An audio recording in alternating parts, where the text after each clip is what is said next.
Attack the Giant Chicken, Part 2. At last, I have created the twin boss. I am the greatest scientist in the world. I don't know, Mr. Scientist. Something's not right with the bomb.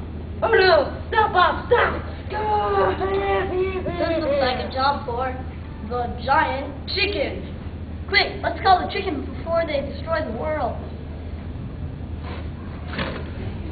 Stop or I'll peck your head off.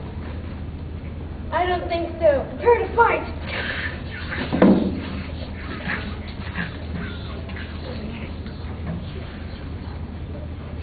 I'll finish this.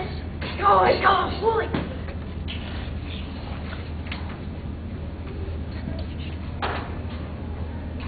You hungry?